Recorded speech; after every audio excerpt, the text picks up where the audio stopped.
નમસ્કાર મિત્રો, આજે પેલા સાધુ મહારાજના કહેવા પ્રમાણે થયું અને આ બાઈનો જે ધણી કઠિયારો હતો તે આખી રાત કામરૂ દેશમાં રહ્યો અને તે નુરિયાનું ભોજન બનવા ગયો હતો. એમ છતાં બીજા દિવસે તે જીવતો બળદગાડું લઈને પાછો આવ્યો છે. ત્યારે ગામના મુખી કહે છે કે ભાઈ, અમને વિશ્વાસ નથી આવતો કે તું સાજો પાછો આવ્યો છે, પણ અમને જણાવ કે તું કેવી રીતે પાછો આવ્યો અને તું તો કામરૂ દેશ નુરિયાનું ભોજન બનવા ગયો હતો, તો નુરિયાએ તને છોડી મૂક્યો કે શું? અને ત્યારે આ કઠિયારો કહે છે કે સાંભળો ગામ લોકો, મારી સાથે શું બન્યું હતું. અને સૌથી પહેલાં તો હું અહીંયાથી નીકળ્યો અને બળદગાડું લઈ અને ચાલતો ચાલતો જેવો કામરૂ દેશમાં પ્રવેશ કર્યો ને, ત્યારે સૌથી પહેલાં તો મને લાલવાદી અને ફૂલવાદી મળ્યા અને એમની ચોકી હતી અને ત્યાં હું ગયો ત્યારે તેઓ મારા ઉપર આક્રમણ કરવાની તૈયારીઓ કરી. ત્યારે મેં એમને ચોખ્ખા શબ્દોમાં કહી દીધું કે તમારી તાકાત નથી કે તમે મારા ઉપર હાથ ઉપાડી શકો, કારણ કે હું નુરિયાનું ભોજન બનવા માટે જઈ રહ્યો છું અને આ નુરિયાનો કર છે. ત્યારે લાલવાદી ફૂલવાદી નુરિયાનું નામ સાંભળી અને મને આગળ જવા દીધો. એના પછી ખીમલા ભૂતની ચોકી આવી અને આ ખીમલો ભૂત કે જે નાનું બાળક બની અને રડતો હતો અને હું એની પાસે પહોંચીને કહેવા લાગ્યો કે અરે, આવડું નાનું બાળક કોનું રડતું હશે? અને આમ કહીને જેવો બાળકને લઈ અને હું બળદગાડામાં બેસાડ્યું અને ત્યાંથી લઈને જેવો થોડોક આગળ ચાલ્યો ત્યાં તો બળદગાડામાં એટલો વજન થઈ ગયો કે બળદો ત્યાંથી એક ડગલુંએ આગળ વધતા ન હતા અને આ બળદગાડું ખેંચી શકતા હતા જ નહીં. અને ત્યારે આ ઘટના જોતાં જ હું સમજી ગયો કે આ બાળક નથી, નક્કી આ તો કોઈ કામરૂ દેશની શક્તિ છે ને મારી સાથે રમતો માંડે છે. તેથી મેં કહી દીધું કે તું કોણ છે? જે હોય તે મારી સામું હાજર થા, નહીતર હું તારી વાત નુરિયા મહોણીને કરીશ, કારણ કે હું નુરિયાનું ભોજન બનવા માટે જઈ રહ્યો છું. અને નુરિયાનું નામ સાંભળતાની સાથે ખીમલો ભૂત પોતાના અસલી રૂપમાં આવી ગયો અને તે આડો આવીને ઊભો રહ્યો ને કહેવા લાગ્યો કે સારું થયું તે નુરિયા મહોણીનું નામ લીધું, એટલા માટે હવે તને હું જીવતો જવા દઉં છું, નહીતર જો તે નામ ના લીધું હોત ને તો હમણાં જ તને ભરખી જવાનો હતો. ત્યારે આ બાજુ આ કઠિયારો એટલું કહે છે કે મને આગળ જવાનો માર્ગ આપ અને નુરિયાને ભૂખ લાગી હશે, મારે એનું ભોજન બનવાનું છે. અને આમ કહી અને પછી આ કઠિયારો બળદગાડું લઈને આગળ હાલ્યો. ત્યાં તો ગલકા ડોસી આવી અને ત્યાં આ બળદગાડાની આજુબાજુ ગલકું ફરે છે ને બળદ ખાવા જાય છે, પણ તેને ખાઈ શકતા નથી. એ આગળ રગડી જાય છે અને બીજા રસ્તે બળદને લઈ જવા લાગ્યું. ત્યારે મેં જોરથી બૂમ પાડી કે તું જે કોઈ પણ શક્તિ હોય ને એ તારા અસલી રૂપમાં આવી જા. અરે, હું તો નુરિયા મહોણીનું ભોજન બનવા જઈ રહ્યો છું અને એના ભોજનમાં જો વિલંબ થશે ને તો તારું નામ આપી દઈશ ને તો આ નુરિયો છે ને એ કોઈ જેવો તેવો નથી, એક રાક્ષસ છે, રાક્ષસ, અને તને ખાઈ જતા જરાય વાર નહીં લગાડે. તેથી આ ગલકા ડોસી પોતાના અસલી રૂપમાં આવીને કહેવા લાગી કે તું નુરિયા મહોણી માટે ભોજન બનીને જઈ રહ્યો છે? કે હા, અમારા ગામમાં કર બાંધ્યો છે કે રોજ એક માણસ નુરિયાનું ભોજન બને છે. કે તો આજે તારો વારો છે એમને? કે હા. તો કે સારું થયું તે કહી દીધું, નહીતર આજે તો તને ભરખી જવાની હતી, પણ જા, હવે તારો માર્ગ ખુલ્લો છે. આમ કહી અને આ ગલકા ડોસી ત્યાંથી આગી ખસી જાય છે ને બળદ હવે ત્યાંથી આગળ ચાલ્યા. અને જેવા થોડાક આગળ ચાલ્યા ને ત્યારે આગળ પેલી ડોસી કે જે ઝીંઝુડી ત્યાં બેઠી છે અને બેઠી લમણે હાથ દઈને જુએ છે કે મારા નુરિયાનું ભોજન કોણ બનવાનું છે અને હજી સુધી તે આવ્યો કેમ નથી. પણ આ બળદગાડાવાળો કઠિયારો જ્યારે આ ડોસીની પાસે પહોંચ્યો ને ત્યારે ડોસી આ કઠિયારાને જોતાં જ ઓળખી ગઈને કહે છે કે આજે તું આવ્યો છે? કે હા ડોસી, હું આવ્યો છું. અને તમે એકવાર તો મને છેતરી અને મારા દીકરાને તો તમારા દીકરાના હાથે ખવડાવી દીધો અને એનું તો પેટ ઠારી દીધું. પણ ડોસી, તને ખબર નહીં હોય કે મારો દીકરો મર્યા પછી હું પણ સાવ માય કાંગલી થઈ ગયો છું. હવે જીવું કે ના જીવું મારું શરીર કાંઈ કામનું નથી. અને આજે મારા મોત પછી મારી પત્ની છે ને એ પણ મને વિશ્વાસ છે કે મોતને ઘાટ ઉતરી જવાની છે. ત્યારે આ ઝીંઝુડી ખડખડ દાંત કાઢીને હસવા લાગીને પોતાના અસલી રૂપમાં આવી ગઈ અને પછી કહે છે કે સાંભળ કઠિયારા, એ દિવસે જે હું ડોસીનું રૂપ લઈને આવી હતી ને, હું એ જ છું અને મારું અસલી નામ ઝીંઝુડી છે. અને આ નુરિયો છે ને, નુરિયો એ મારો દીકરો છે અને એને મેં કામરૂ દેશની એટલી બધી વિદ્યાઓ શીખવાડી દીધી છે ને કે હવે કોઈ પણને નુરિયા પાસે જવું હોય ને તો આ 4 ચોકીઓ પાર કરવી પડે અને એમાં પહેલી ચોકી લાલવાદી ફૂલવાદી બેસાડ્યા છે, બીજી ચોકીએ ખીમલા ભૂતને બેસાડ્યો છે, ત્રીજી ચોકીએ માયાવી ગલકા ડોસીને બેસાડી છે અને આ ચોથી જે ચોકી છે ને ત્યાં હું ઝીંઝુડી પોતે છું અને પછી તમારે નુરિયા પાસે જવાનું થાય છે।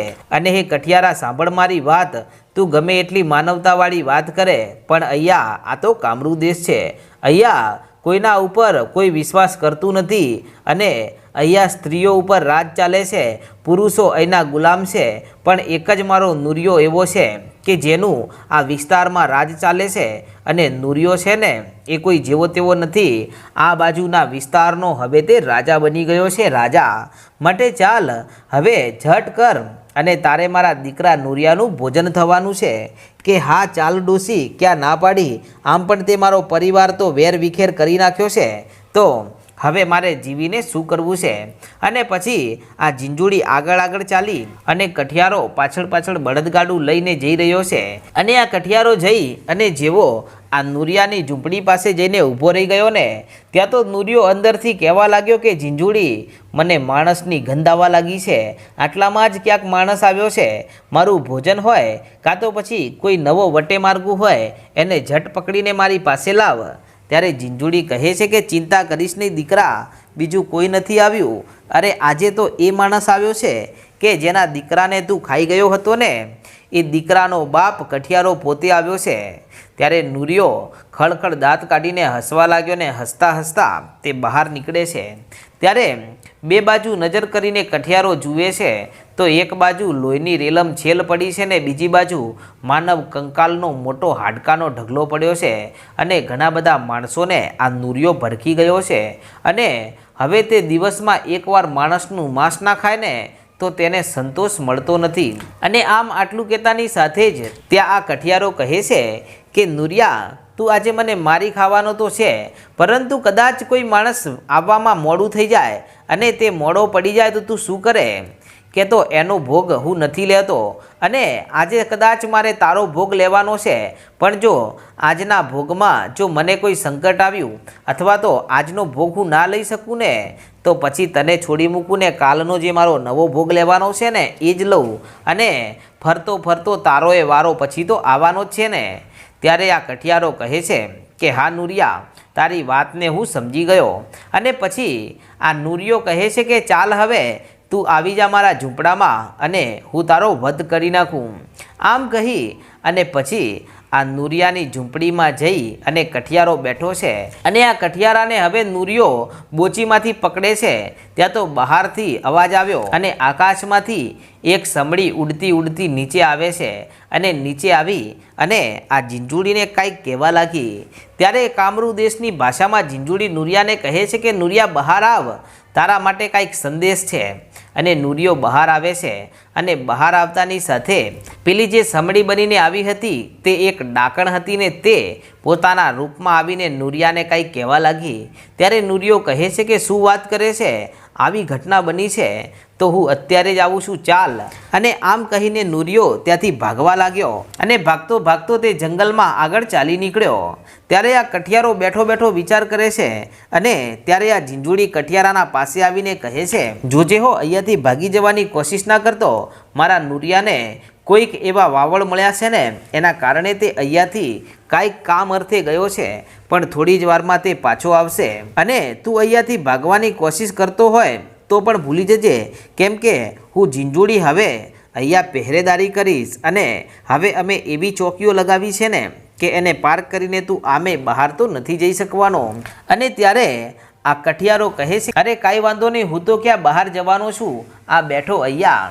અને કઠિયારો ત્યાં બેસી રહે છે અને પછી તો અડધી રાત થઈ ગઈ અને અડધી રાત વીતી ગયા પછી બીજા દિવસની વહેલી સવાર થઈ ગઈ અને વહેલી સવારે નુરિયો પાછો આવે છે અને તે લોહી લુહાણ હાલતમાં છે અને તે કહેવા લાગ્યો કે હે ઝીંઝુડી, તને ખબર નથી પડતી, આપણા વિસ્તારમાં કોઈક એવો દાનવ આવ્યો હતો જે મારા વિસ્તારને પડાવી લેવા માગતો હતો, પણ આ તો સમયસર મને ખબર પડી ગઈ છે અને મેં એનો વધ કરી નાખ્યો છે અને આજે ગઈ રાત્રે તો મેં એનું જ ભોજન કર્યું છે અને એના ભોજનના પ્રતાપે મને વધારે શક્તિ પ્રાપ્ત થઈ છે, એનું લોહી મેં પીધું છે. ત્યારે ઝીંઝુડી કહે છે કે નુરિયા, તે તો તારું ભોજન કરી લીધું, પણ આજે સામે આવીને કઠિયારો બેઠો છે એનું ભોજન તારે નથી કરવું. ત્યારે નુરિયો કહે છે કે ના, આનો વારો હવે આજે નહીં આવે. ત્યારે પેલો કઠિયારો કહે છે કે તો નુરિયા, તું તો એમ કહેતો હતો કે આજનું ભોજન હું આજે ના ખાઉં ને તો પછી એને નથી ખાતો, અને મારો ભોગ લેવાનો સમય તો ગઈ રાત્રે તારો નીકળી ગયો છે, તો પણ હવે તું મારો ભોગ લેશે. ત્યારે નુરિયો કહેવા લાગ્યો કે તારી વાત સાચી છે કઠિયારા, જા આ બળદગાડું લઈને આજે નીકળી જા અને આજે હું તને જીવનદાન આપું છું, પણ એક વાત યાદ રાખજે, હવે તારા ગામમાંથી બીજા કોઈક માણસને આવતીકાલથી મોકલવાનું ચાલુ કરી દેજે, અને તારા ગામમાંથી જો કોઈ માણસ નહીં આવ્યો ને એ દિવસે હું તારા ગામમાં આવીશ ને તો એ દિવસે તારો વધ કરી નાખીશ અને તને ભરખી જઈશ. આ વાત તું ભૂલતો નહીં, જા આજે મેં તને જવા દીધો છે. ત્યારે પેલો કઠિયારો કહે છે કે નુરિયા, આજે તે મને જવા તો દીધો એનો વાંધો નહીં, પરંતુ તને ખબર છે ને કે આગળ પેલા ભૂતની ચોકી છે, ગલકા ડોશીનો પહેરો છે અને આગળ લાલવાદી ફૂલવાદીની ચોકી છે, આ બધું હું પાર કરી અને કેવી રીતે જઈ શકીશ. ત્યારે નુરિયો કહે છે કે મારું નામ લેજે અને કોઈ તને રોકે ને તો મને યાદ કરજે. ત્યારે કઠિયારો કહે છે કે તને યાદ કરું એ પહેલાં તો મને ભરખી જાય ને. ત્યારે ઝીંઝુડી કહે છે કે ચાલ, હું તારા બળદગાડામાં બેસું છું. અને નુરિયો કહે છે કે જા ડોશી, આને ચોકી પાર કરાવી આપ.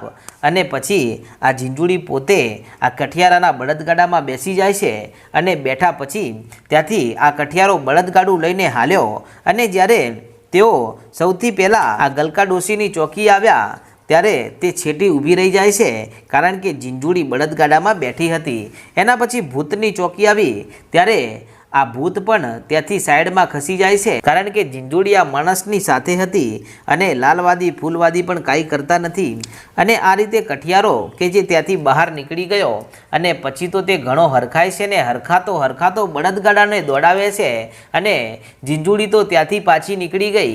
અને પછી આ કઠિયારો મનમાં વિચાર કરે છે, પણ મારી પત્ની કાંઈ આડું પગલું ભરી ના લે અને મારા વિયોગમાં મોતને ઘાટ ના ઉતરી જાય, મારે ઝટ ગામમાં પહોંચવું પડશે. આમ કહીને તે બળદગાડાને દોડાવતો ગામમાં આવે છે અને આવી અને આટલી વાત કહ્યા પછી મુખીને કહે છે કે મુખી બાપા, આ રીતે હું બચીને આવ્યો છું. આખી રાત ત્યાં રાક્ષસોના ભેગા મેં રાત કેવી રીતે કાઢી છે ને એ તો મારું મન જાણે છે, કારણ કે ત્યાં આજુબાજુમાં માણસોના શવની ગંધ આવતી હતી. અને ત્યારે મુખી એટલું કહે છે કે તું જીવતો પાછો આવ્યો છે ને એ તો એક સંત મહાત્માની ધીજ છે. અને હે કઠિયારા, હવે ઝટ તારા ઘરે પહોંચી જા અને તારી પત્નીને કહે કે તને નવડાવે અને નાહી ધોઈને દેહને પવિત્ર કરીને આવી જાઓ અહીંયા. હવે માં મેલડીની અહીંયા ભક્તિ થશે અને એ પણ ખુલ્લે આમ થશે. અને ભલે નુરિયો મારતો હોય તો મરી જવું છે અને જીવાડતો હોય તો જીવવું છે, પણ મેલડીની ભક્તિ કરવી છે ને તમને માતા મેલડીએ આ યોજના બનાવીને પાછા લાવ્યા છે, કેમ કે એક સંતનું વચન હતું.